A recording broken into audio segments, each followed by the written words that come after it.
तस् भगवतो अरहतो सम्मा संबुद्दस्स। नमो तस् भगवतो अरहतो सम्मा संबुद्दस्स। नमो तस् भगवतो अरहतो सम्मा संबुद्दस्स।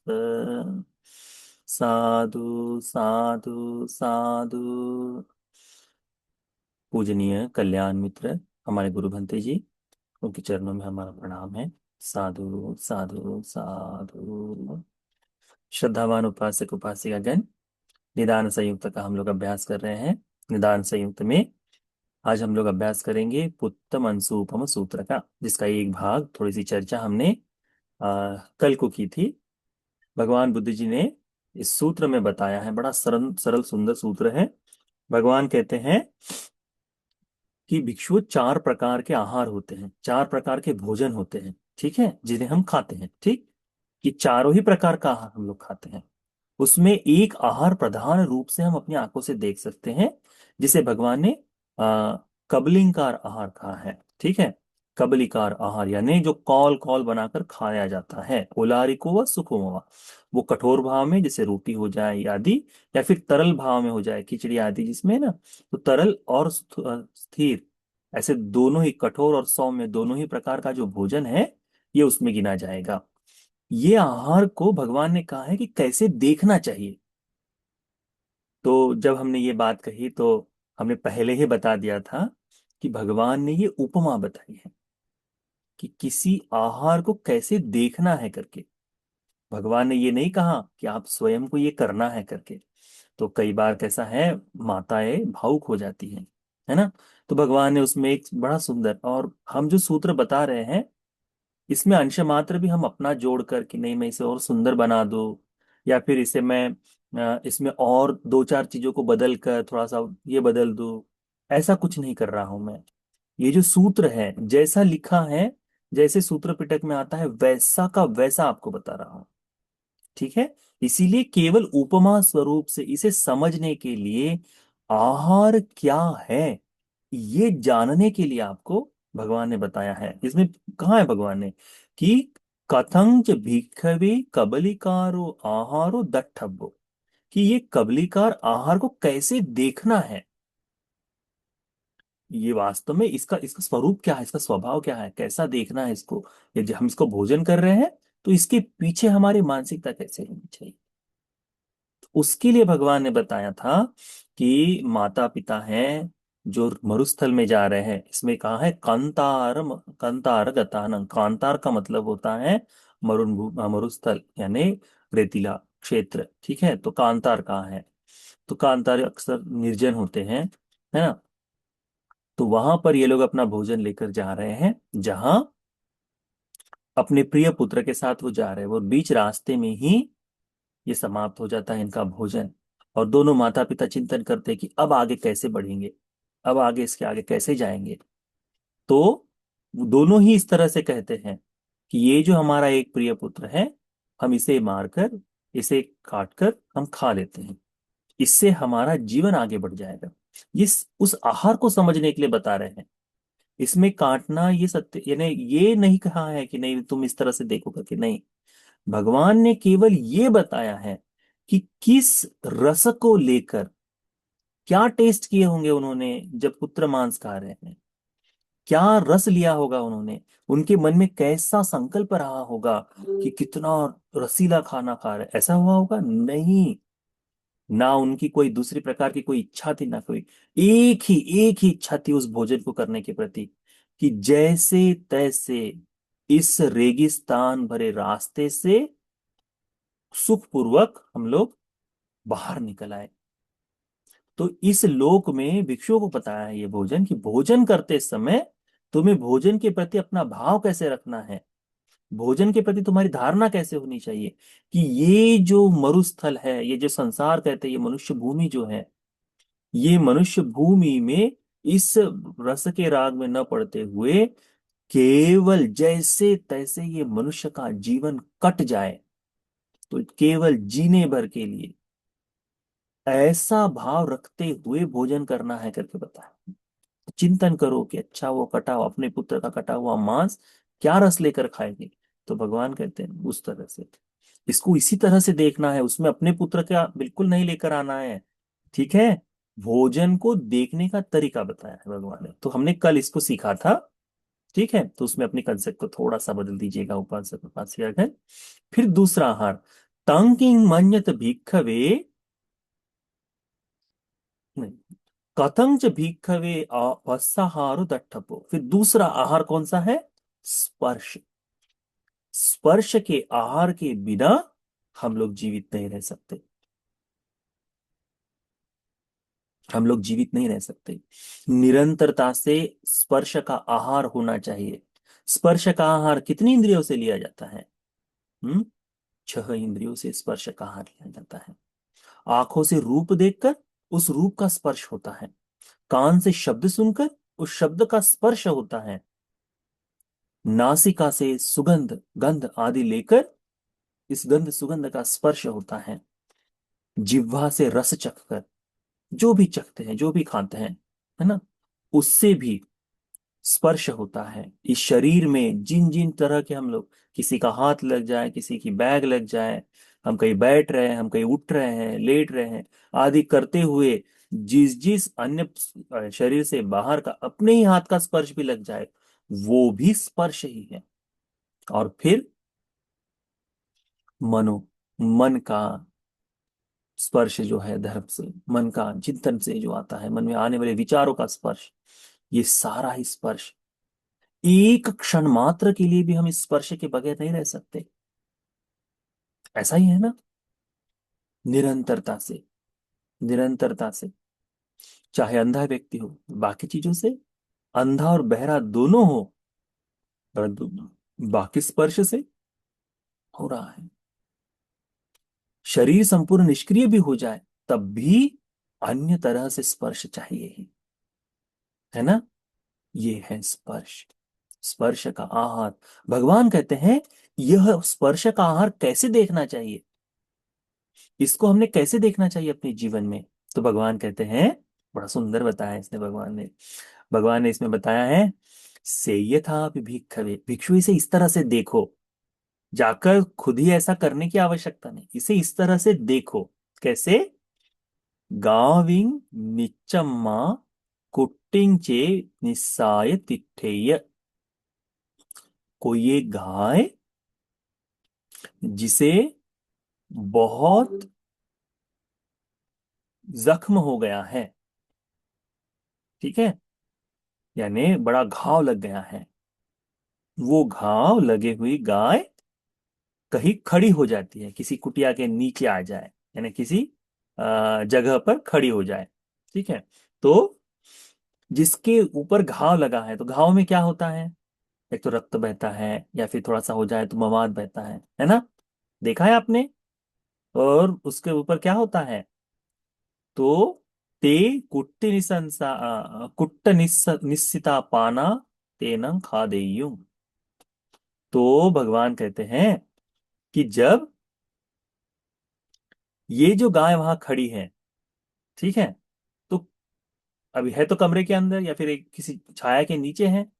अब वहां पे खड़ी होने के बाद वहां के जितने छोटे छोटे जीव हैं, वो क्या करेंगे? वो आकर उस मांस को, उस जख्म को कुरेद कर खाना शुरू करते हैं। ठीक है। तो गाय क्या करेगी? पूंछ से हटाने की कोशिश करेगी, और जब वहां की पीड़ा सही न जाए तो उससे थोड़ा सा आगे चली जाएगी, रुखंग चे निस्साय तिट्ठेय, किसी पेड़ के नीचे जाकर खड़ी हो जाएगी।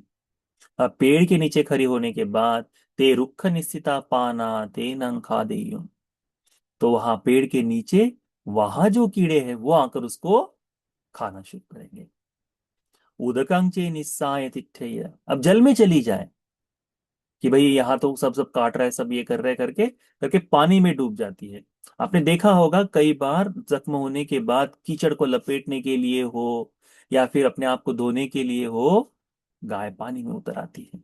तो पानी में उतर चली जाए, ते ये उदक निश्चिता पाना ते नंग खा गई। पर पानी में जो जीव है, पानी में जो लोग हैं, सत्व हैं, ये आकर उसके जख्म को खाना शुरू कर देते हैं। आकाशं च निस्साय तिष्ठेय, ये आकाश निश्चिता पानाते न खादेय। अभी आकाश में, खुले आसमान में खड़ी हो जाए, धूप सेकने के लिए हो जाए। अब उसके साथ साथ बाकी जो पंछी हैं, छोटे छोटे कीट पतंगे हैं, ये सब क्या कर रहे हैं? आकर उसको खाना शुरू करते हैं, मांस को कुरेद कुरेद कर। आप ही देख लीजिए, कभी आपको कोई जख्म हो जाए और उस पर आकर मक्खियां बैठना शुरू हो जाए, तो पहले ही हल्का सा चबाते ही कैसे लगता है? पता नहीं आपने अनुभव किया है कि नहीं किया है, परंतु कहीं जख्म हो जाए ना, तो जब काटी जाती है, उस मक्खियों के द्वारा खाया जाता है, तो वो मांस को भी धीरे धीरे कुरेदते हैं, तो उससे बड़े तकलीफ होती है। वो ऐसा लगता है कि ये जख्म जीवन में कभी नहीं भरेगा, इस तरह की वेदनाएं होती है। और वास्तव में खुला रहे तो वैसा ही होता है। तो ये जो गाय है, जहां यंग या देव ही सा गावी निच्चम्मा निस्साय तिठेय, ये तन्निसिता पानाते न खा दे। जहां जहां ये गाय जाकर जहां खड़ी हो जाए, उसके घाव को खाने वाले छोटे छोटे जीव सभी जगह वहां वहां के जीव आ जाते हैं। ये अपनी आंखों से देख सकते हो। ये जो बात है, हम जो बताए भगवान ने इसमें जो बताए हैं, ये आप कहीं पे भी, अभी सरकार की गाय हमेशा चारों रास्ते पे घूम ही रही है, और कहीं ना कहीं किसी न किसी को कोई ना कोई चोट लगी है, आधे घंटे के लिए उसके पीछे पीछे चले जाओ, परेशान हो जाते हैं वो, अपने आप को यहां से वहां, पूंछ इधर से लगा रहे, इधर लगा रहे, कहीं जाकर अपने आप को रगड़ रहे हैं, ये सब हो रहा है। परंतु वो मक्खियां, वो छोटे छोटे कीट पतंगे उनका पीछा नहीं छोड़ते। भगवान कहते हैं, एवमेव क्वाहं भिक्खवे भस्ताहार दट्टपो। भिक्षुओं, इसी तरह से इसी तरह से स्पर्श के आहार को देखना चाहिए। क्या हो रहा है? नोच नोच कर खाया जा रहा है स्पर्श के द्वारा। तो ये छह प्रकार का जो आहार हम लोग ले रहे हैं स्पर्श के रूप में, छह इंद्रियों से जो आहार ले रहे हैं हम स्पर्श के रूप में, ये क्या कर रहा है? जहां भी बैठे वहां भिनभिनाते हुए आ जाएगा और हमें खा रहा है। इस तरह से इस स्पर्श के आहार को देखना चाहिए, इसे देखना चाहिए। ठीक है। इसकी उपमा बताई है गाय की। नहीं तो कल को आप में से कोई ऐसा भी हो सकता है, नहीं भंते जी ने बोले स्पर्श का आहार तो ऐसा ही, तो कहीं छोटा सा जख्म वख्म हो जाए, उसे कुरेदते हुए बैठेंगे और जाकर आ जाओ खाने के लिए। वैसा नहीं है, ठीक है। उसको वैसा नहीं देखना है, उपासक उपास्यगण, इसको देखना है धर्म के अनुसार। तो ये तीनों प्रकार की वेदनाएं भगवान कहते हैं, ये फस्से भिक्खवे आहारे परिज्ञाते तिस्सो वेदना परिज्ञाता हुंती। जब स्पर्श को कोई इस तरह से देख ले कि ये निरंतर चलने वाले, इसको एगनी कहते हैं ना, निरंतर चलने वाले तकलीफ देने वाली आहार है, तकलीफ देने वाली वेदना है। तो वेदना तीनों प्रकार की है, सुख वेदना, दुख वेदना, अदुख असुख वेदना। ये तीनों प्रकार की वेदनाएं किस स्वभाव की है? जैसे उस गाय को जख्मों को खाने वाले जीव है, उससे जो वेदना उत्पन्न हो रही, जहां जहां जा रही वहां वहां वो खा रहे, वैसा ही ये तीनों प्रकार की वेदनाएं हैं। ऐसा करके भगवान कहते हैं उसे ज्ञात हो जाता है। तो अपनी वेदनाओं की यथा स्वभाव को जानना है, तो वेदनाओं को स्पर्श को इसी भाव से देखना पड़ेगा। तिसु वेदनासु परिज्ञातासु अर्य सावकस नत्थि किंची उत्तर करनीयंती वदामि। जैसे ही इस तीनों प्रकार की वेदनाओं को आर्य श्रावक ज्ञात कर लेता है, तो उसे करने के लिए कुछ नहीं बचता। नत्थि किंची उत्तर करनीयंती, अब उसके इससे आगे करने के लिए और कुछ नहीं बचता। यानी जिस क्षण पूरी तरह से इन वेदनाओं का बोध हो जाए, तो अरहत्व का मार्ग पक्का। ठीक है। फिर भगवान कहते हैं ये दूसरा आहार है। पहला कौन सा है? जो कौल बनाकर हम लोग खाते हैं। दूसरा आहार कौन सा है? हम्म, स्पर्श का आहार है। तो आंख कान नाक जिह्वा त्वचा मन, इनसे लिया जाने वाला आहार, इस तरह से समझना चाहिए। तीसरा आहार भगवान कहते हैं, ये लोग हम ही कर रहे हैं, ये आहार जो है हम ही खा रहे हैं, आप और मैं, है ना। भगवान कहते हैं, कथं च भिक्खवे मनो संचेतनारो दट्टभ्यो। ये मनो संचेतना नामक तीसरा आहार है जो हम कर रहे हैं। ठीक है, तो हमको जीवन जीने के लिए केवल खाने की आवश्यकता नहीं है। जीवन जीने के लिए हमको इन चारों प्रकार के भोजन की आवश्यकता है जीने के लिए। यदि इनमें से कोई भोजन नष्ट हो जाए, खत्म हो जाए, तो हम लोग मर जाते हैं। ठीक है, परंतु इसी भोजन के सहारे ही हमारा अगला जन्म भी होता है। क्यों? क्योंकि ये जो भोजन है आने वाले सत्व के लिए भी उपकारी बनता है करके भगवान ने कहा। भगवान कहते हैं ये तीसरा आहार है मनोसंचेतना। इस मनोसंचेतना आहार को कैसे देखना चाहिए? कथंच भिक्खवे मनोसंचेतना आहारो दट्ठब्बो। दट्ठब्बो यानी देखना, दृढ़ता से देखना जो है ना, वो कैसे देखना चाहिए। फिर भगवान उपमा देते हैं, उदाहरण देकर समझाते। भगवान कहते हैं से यथा भिक्खवे, ऐसा समझो भिक्षु, अंगारकासु साधिक पोरिसा पुन्ना अंगारानं वित वितच्चिकानं वितधुमानं। 6 या 8 फुट लंबा, 3-4 फुट चौड़ाई में, यानी वो उसमें पुरुष का यानी व्यक्ति की हाइट वगैरह का देकर बताया है। उसमें अच्छे से थोड़ा सा गहरा बढ़िया सा गड्ढा हो। ठीक है, तो कब्र का गड्ढा जो खोदते हैं ना, पहले खोदा करते थे, तो आप लोगों ने कहीं गए होंगे तो जान देखा होगा, उतना गड्ढा हो। और उसमें बढ़िया से कोयला गर्म किया हो, उसके ऊपर राख का एक बूंद भी ना हो, बिल्कुल लाल रंग के बिल्कुल चमकते हुए दिखाई दे रहे हो, और उसके अंदर से धुआं भी नहीं निकल रहा। वीत धूमानंद, धुआं भी नहीं निकल रहा है, यानी कितना गर्म होगा, सही तरीके से जल रहा होगा। तो एक तरह से तुम लोग लोहार की भट्टी देख लो, वो जैसे बिल्कुल गर्म दिखाई देती है ना, वैसा दिखाई दे रहा है। ठीक है, मनोसंचेतना आहार को कैसे देखना है? तो ये इस तरह का एक गड्ढा है, उसको देखकर। अथ पूरी स्वागच्छेय, तब कोई व्यक्ति आता है, आग जीवित कामो, जिसको जीवित रहने की इच्छा है, अमरितु कामो, जिसको मरना नहीं है, सुख कामो, जो सुख भोगना चाहता है, दुख पटिकूलो, जो दुख से दूर रहना चाहता है। कोई एक व्यक्ति वहां आता है जिसमें ये लक्षण है। तमेन द्वे बलवंतो पुरिसा नाना बाहुसु गहित्वा तंग अंगार कासुम उपकड्ढेयुम।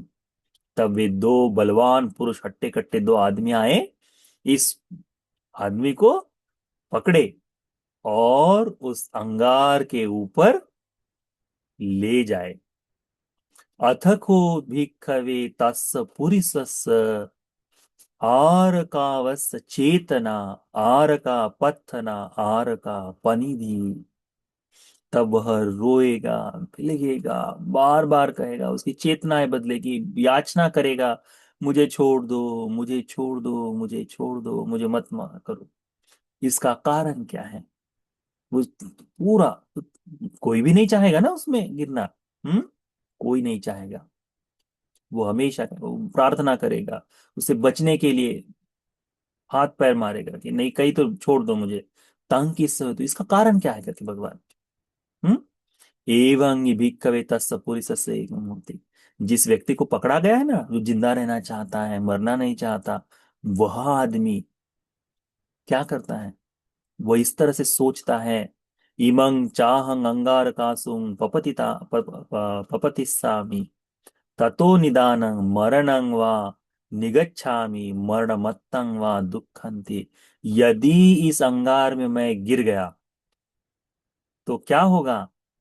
मैं मर जाऊंगा, या फिर मरने जैसी वेदनाओं को भोगूंगा, मरने जैसी वेदनाओं को भोगूंगा। वो आज भी कोई जहाँ जहाँ बर्न वार्ड होता है ना, वहां जाकर देखो, क्षण भर के लिए भी तुमको आवाज शांत नहीं दे सुनाई देगी, इतनी तकलीफ होती है। भगवान कहते हैं इसी प्रकार से मनोसंचेतना को देखना चाहिए। इसी प्रकार से मनोसंचेतनाओं को देखना चाहिए। कैसे? इन मनोसंचेतनाओं के चक्कर में फंस के क्या होगा? एक तो मर जाऊंगा, या मरने जैसी वेदनाएं उत्पन्न होंगी। ऐसे देखने को बताया है कि ये पूरी मनोसंचेतनाएं क्या है? बड़ी अग्नि है, इसमें मुझे झोंका जा रहा है, डाला जा रहा है। तो जब यदि देखता है कोई आदमी इस तरह से, तो उसमें अपने जीवन में कितना संवर लेकर आएगा, कितना संयमित होगा, अपने आप को कितना संभालेगा, है ना। भगवान इसी के लिए बताते हैं। ये है तीसरा आहार, मनोसंचेतना। भगवान कहते हैं मनोसंचेतनाय भिक्खवे आहारे परिज्ञाते तिस्सो तन्ना परिज्ञाता हुंति। जब मनोसंचेतनाओं को कोई व्यक्ति जान लेता है, देख लेता है, जान लेता है, परिज्ञाते तिस्सो तन्ना, काम तन्ना, भव तन्ना, विभव तन्ना, इन तीनों प्रकार की तन्नाओं को जान जाता है। मनोसंचेतनाएं क्या करती हैं? इन तीनों तरह की तन्नाओं को जगाते रहती है। तो जिसने इस मनोसंचेतना को देख लिया, उसने क्या देखा है? इन तीनों तन्नाओं को देख लेता है। तिसु तन्नासु परिज्ञातासु, जिसने तीनों तन्नाओं का बोध कर लिया, आर्य सावकस नत्ति किंची उत्तरी उत्तरी करणीयंती बदामी। अब उस आर्य श्रावक को आगे करने के लिए कुछ नहीं बचता करके भगवान बताते हैं। भोजन से भी मुक्ति संभव है। ठीक है, भोजन कैसा करते हैं उससे नहीं। ये जो पश्चात काल में जो हुआ है ना, कि खाने से मुक्ति संभव है, तो नहीं वेज खाना चाहिए, नहीं तो नॉन वेज खाना चाहिए, ये सब इसी के बाद में उत्पन्न हुआ है। क्यों? क्योंकि आहार को देखकर, आहार को देखकर, आहार को देखकर, तो ये उस तरह का भाव है। खाना देखना है इन चारों तरह का, कौल बनाकर जो भी खाए, सूखा खाए, प्रणीत खाए, जैसा भी खाए, उसकी भावना कैसी होनी चाहिए। ये भिक्षुओं के लिए है। गृहस्थ को उसमें अधिक नहीं, मैं तो ऐसा ही करूंगा ऐसा नहीं। परंतु बाकी चीजों को तो भगवान ने हमें बताया है कि ये स्पर्श का आहार हमको इस तरह से देखना है, यह मनोसंचेतना का आहार हमें इस तरह से देखना है। चौथा आहार है विज्ञान आहार। कथंच भिक्खवे विज्ञान आहारो दट्ठभो। भिक्षु इस विज्ञान आहार को कैसे देखोगे? से यथापि भिक्खवे, भिक्षु इस तरह से समझो इसे, इसे इस तरह से जानो। चोरं आगुचारिं गहित्वा रण्यो दस्येयुं। भगवान कहते हैं कि कोई चोर को राजा पकड़ ले, ठीक है, वो चोरी करते हुए पकड़ा जाए। अयं ते देव चोरो आगुचारिं इमस् यं इच्छितस् इच्छसि तं दंडं पनेहिति। तब वो चोर के जो सिपाही चोर जो है, सिपाहियों के द्वारा पकड़ा गया और राजा के सामने खड़ा कर दिया गया। अब राजा को ये सिपाही लोग कहते हैं कि हे देव, यह चोरी करते हुए पकड़ा गया है, जैसी आपकी इच्छा हो, इमस यंग इच्छसी, जैसी इच्छा हो, तंग दंडंग पनेहिति, इसको वैसा दंड दो। अब राजा है तो अपनी इच्छा से दंड देगा। तमेन राजा एवं वदेयं, तब राजा इस तरह से कहता है, गच्छत भो इमं पुरिसस्, कि जाओ इस पुरुष को लेकर जाओ, और पुब्बन समयं सत्ति सतेन हनथाति, 100 भाले इसे चुभो भोगो। ठीक है, कितने? सुबह के समय, पुब्बन समयं, सुबह के समय 100 भालों से इसे, 100 भाले इसे चुभवाना है। ठीक है, तब तमेन पुब्बन समयं सत्ति सतेन हनेयु, तो सुबह के समय वह करता है। उसके पश्चात अथ राजा मज्जनी का समय एवं वदेयं, तो दोपहर के समय में राजा को फिर याद आता है, क्या? अम्बो कथं सो पुरिसोती, अरे वो आदमी जिसको 100 भाले सुबह लगा मारे थे, अब वो कैसा है करके राजा पूछता है। होता है ना ऐसा, तो राजा पूछता है क्या हुआ उसका? तथेव देव जीविती थी, भगवान देव महाराज, वो अभी जिंदा है। अच्छा, जिंदा है? तमिन राजा एवं वदेन, फिर से बोलता है राजा, गच्छत भूतं पुरिसस्य मज्जन्नि का समय सत्ति सतेन हनथाति। मध्यम समय में, अब दोपहर के समय में भी इसको 100 भाले लगाओ। ठीक है, 100 भालों से मारो। अब सुबह 100 हो गए, अब दोपहर, क्यों? क्योंकि जिंदा बच गया है, तो 100 भाले दोपहर को भी लगाए। फिर राजा कहता है कि अत राजा सायन समय एवं वदेयन, तब शाम के समय में राजा फिर से पूछता है, अम्भो कथं सो पुरी सोती, अरे वो चोर कैसा है अभी। तो ये लोग सिपाही आकर उत्तर देते, तथैव देव जीवती थी, महाराज अभी वो जिंदा है। तमेन राजा एवं वदेय गच्छत भूतं पुरी, तंग पुरी सायन समयं सत्य सतेन हनताति। अब 100 भालों से शाम को भी उसको मारो। तमीनं सायन समयनं सत्य सतेर हनियुं, भगवान कहते शाम को भी वो 100 भालों से चुभोया जाता है। फिर भगवान पूछते हैं भिक्षुओं को, तंग किंग मन्यत भिक्खवे अपिनुसो पुरिसो दिवसं तीहि सत्ति सतेहि हन्यमानो ततो निदानं दुःखं दोमनसं पटिसं वेदियाथिति वेदी ये था। तो भगवान पूछते भिक्षुओं को, भिक्षुओं ये जो व्यक्ति दिन भर में सुबह दोपहर शाम 300 भालों से चुभोया गया है, अब ये व्यक्ति को तुम्हें क्या लगता है कि कैसा दुख कैसी तकलीफ ये भोग रहा होगा करके, क्या तुमको लगता है ये दुख और तकलीफ भोग रहा होगा करके। तो भिक्षु लोग उत्तर देते हैं, एक ही सा पिबंते, भगवान एक से एक भाले से भी सत्या हन्य मानो, यदि कोई एक एक घाव भी तीर से या भाले से लगा ले, तब भी दुखं दो मनसंग पटि संवेदी थी, तब भी दुख दो मनस से आदमी भर जाता है। अभी है ना, छोटी सी सुई चुभ चुभ जाए हमको तो तकलीफ नहीं होती, कील पर पैर लग जाए तो कितनी तकलीफ होती है। हम्म। हल्की सी ठोकर लग जाए तो कितनी पीड़ा हो जाती है, पूरे शरीर भर में पीड़ा हो जाती है। हल्का सा हाथ कट जाए, हम्म, तो उसके बाद खाने में कितनी तकलीफ होती है, अरे मिर्च ही मिर्च लग रही है, चम्मच से खाऊंगा, मुझे मम्मी खिला दो करके, ये सारी चीजें होती है कि नहीं। एक छोटे से जिसको एक भाला चुभोया जाए उसको तकलीफ, तो भंते जी लोग उत्तर देते, बनते भगवान उसको तो एक भाले में ही इतनी तकलीफ होगी, कोपनवादो कहना ही क्या, जिसे 100 300 भाले उसको हने, हाँ, उसको उसको उस पर घाव किए गए हो, 300 भालों से घाव किया गया हो, उसकी कोई उसकी पीड़ा ही उसकी तकलीफ ही नहीं समझ सकते, इतना अधिक वेदना में है। भगवान कहते एवमेव क्वाहं भिक्खवे विज्ञान आहारो दट्ठब्बो वदामि, इसी तरह से 300 भाले चुभोने जैसा ही विज्ञान का आहार है। विज्ञान का आहार उन 300 भालों को चुभोने जैसा ही है।